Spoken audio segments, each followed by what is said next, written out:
Mərkəzdə bildirdilər ki, bakterioloji laboratoriyanın cavabı qane-edicidir. Bu da onunla əlaqədardır ki, içkiyə vurulan qaz onun mikroblarını məhv edib. Kimyəvi laboratoriyanın cavabı isə belə oldu. Bu limonatın etiketkasının üzərində Bozat kiçik müəssisəsi yazılıbdır. Biz bunun şəkərliyini təyin edəndə bunun şəkərliyi 0 göstərdi. Bu 0 rəqəmi nə olan rəqəmdir? Mən bu 35 ildə hələ də belə rəqəm görməmişəm. Bu nəyə görə 0 göstərir? Dadı şirindir. Ancaq rəqəmi 0 göstərir.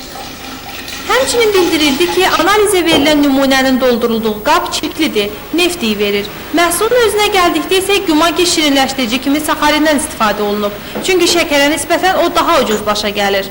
Əslində isə saxarindən ancaq diabetli xəstələr üçün nəzərdə tutulan məhsullarda istifadə olunmalıdır. Kütləvi istehsal üçün zərərlidir. Həmin məhsulun istehsal yerini öyrənmək istəsək də üzərində ünvan tapa bilmədik. Nəhayət, içkinin Sərkər kəndində hazırlandığını və bələdiyyə müəssisəsi olduğunu öyrəndik. Biz kəbdə məhsul istehsal edirik. Biri sarvan müalicəvi süfrə suyudur. Bir də sarvan sərinləşdirici içkiləridir. Bax, bilirsiniz, burada yazırıq sarvan. Bu tərxundur, armuddur, qızılgüldür, moruqdur. Bu öncə konsentratlardır, ona əlavə edirik, yəni tamın dəyişirik. Ancaq ümumiyyətlə məhsulun eynidir, siz deyin, tərkibi eynidir. Tərxun limonadı ilə bağlı şikayətimizin cavabı isə bir qədər gözlənilməz oldu. Mən istehsal sizə deyə bilərəm ki, bu məhsulun, baxmayaraq ki, etiketi bizim müəssisənin etiketidir. Amma mən məsuliyyətlə cavab verə bilmərəm ki, o içindəki məhsul biz istehsal etdiyimiz məhsuldur. Müəssisə rəhbəri onu da bildirdi ki, istehsal etdikləri içkilərə tam təminat verir. Sosu çəndi, bax görsün oradan. İldə bir dəfə bizim məhsulları sertifikatlaşdırılır. Rayon Sanitar Epidemioloji Mərkəzi ilə müqaviləmiz var. Ayda bir dəfə onlar istehsal etdiyimiz məhsulların bakterioloji analizini aparır və öz rəylərini bildirirlər. Son bir neçə ildə biz Gəncə şəhər Sanitar Epidemioloji Mərkəzi ilə belə müqavilələr bağlamışdıq.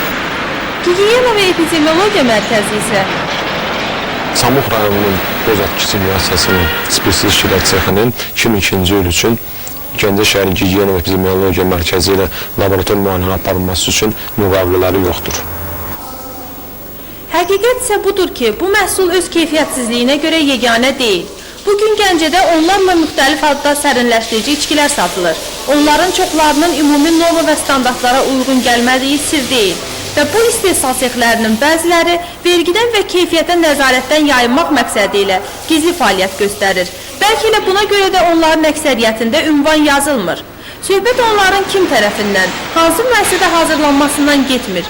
Hər bir istehsalçı onu düşünməlidir ki, bu məhsulları istifadə edənlər öz həmyerlilərimizdir və özünə qıymadığını başqalarına rəva görməməsəli nahaq yerə deyilməyib.